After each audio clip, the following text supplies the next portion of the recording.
그러나 사람에게 긍휼을 행하지 않는 자는 하나님은 그에게도 긍휼을 베푸시지 않습니다. 그는 심판을 피할 수 없습니다. 그러므로 우리는 긍휼의 여부에 따라서 심판하시는 하나님 앞에서 사람을 대해야 합니다. 우리가 사람 앞에 사람을 긍휼한 마음으로 대할 때 하나님 우리를 긍휼히 여기십니다. 그러나 사람을 긍휼히 여기지 않을 때 그 사람은 하나님께 긍휼함을 받지 못합니다.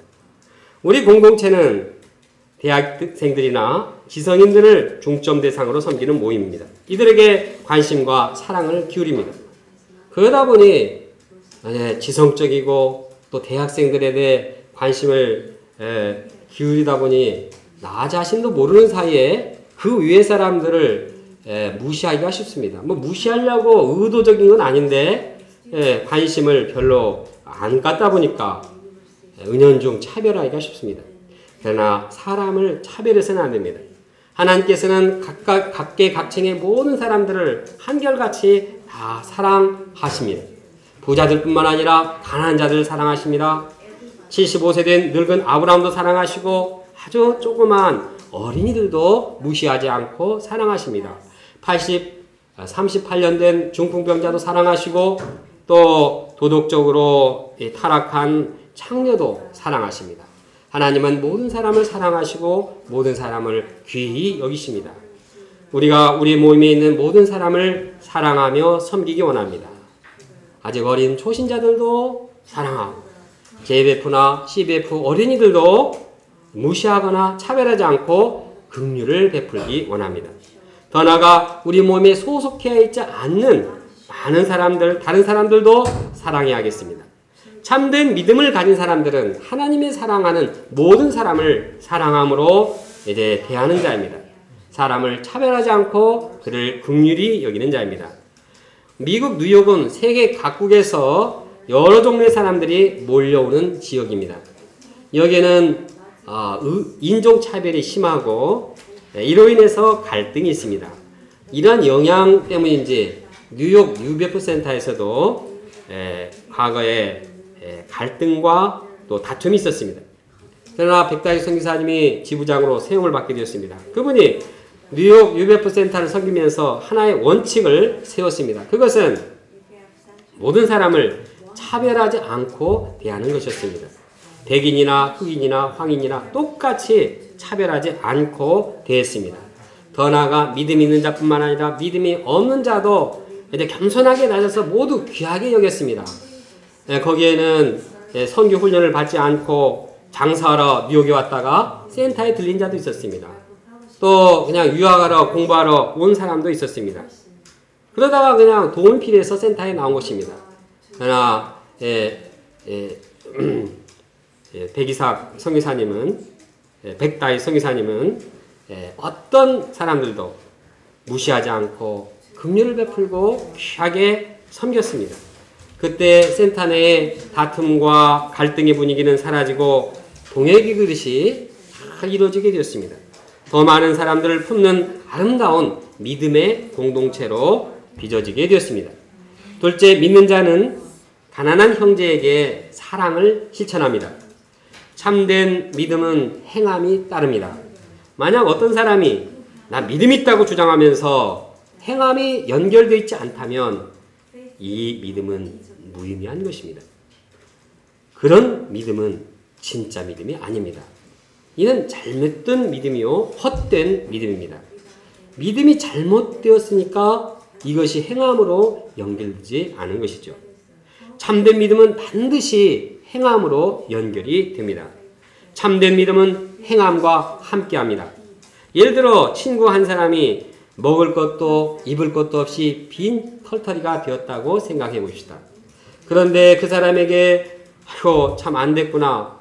돈 있으면 빵 사 먹고 배불리해. 그리고 따뜻한 이불에 따뜻하게 자고 푹 쉬어라. 이렇게 말만 하고 실제적인 도움을 주지 않았다면 그가 과연 사랑이 있다고 볼 수 있겠습니까? 그러한 말로만의 사랑이 무슨 소용이 있겠습니까? 그를 불쌍히 여겼다면 나에게 있는 것을 그에게 나눠줘서 함께 먹게 하고 따뜻하게 해줘야 합니다. 사랑은 말로만 되는 것이 아닙니다.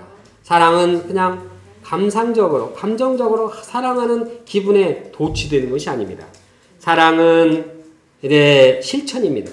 마찬가지로 믿음도 그렇습니다. 믿음은 말로 하는 것이 아닙니다. 믿음은 감정이 아닙니다. 믿음은 행동으로 실천하는 그 행위가 따라야 하는 것입니다. 귀신들로 말로는 하나님을 잘 믿습니다. 19절에 보면 네가 하나님은 한 분이신 줄을 믿느냐? 잘 하는도다. 귀신들도 믿고 떠드느니라. 귀신도 하나님은 한 분이라는 것을 귀신같이 합니다.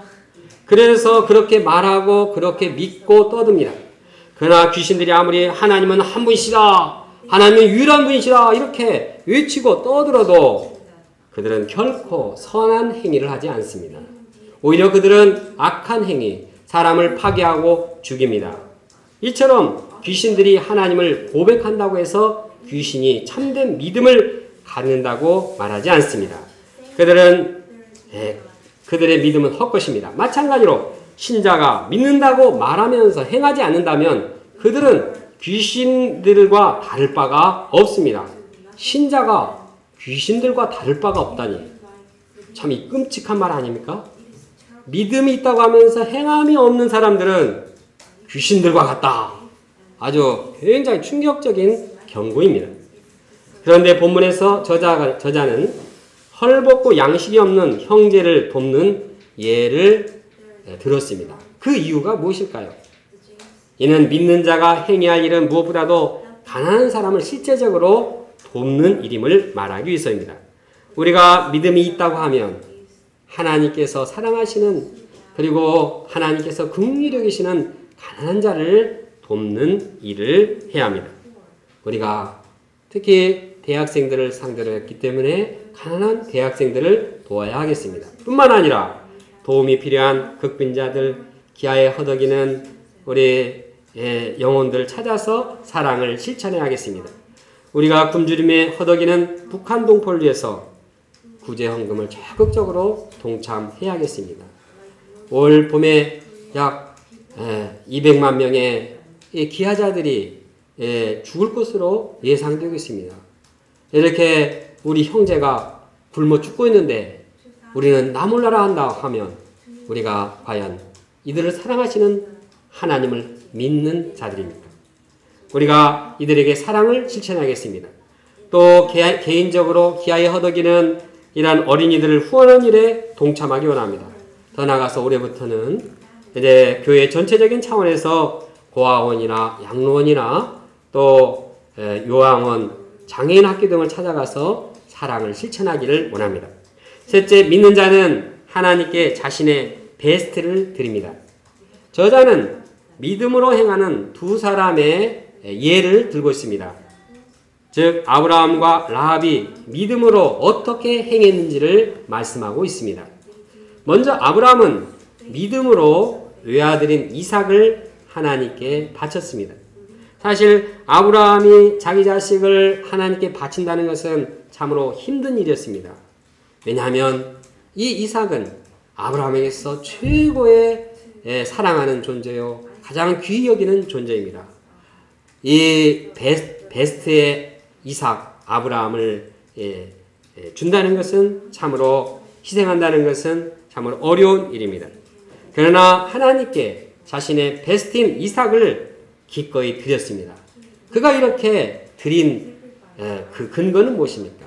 그것은 아브라함이 하나님을 믿었기 때문입니다. 믿음으로 하나님을 믿고 드렸습니다.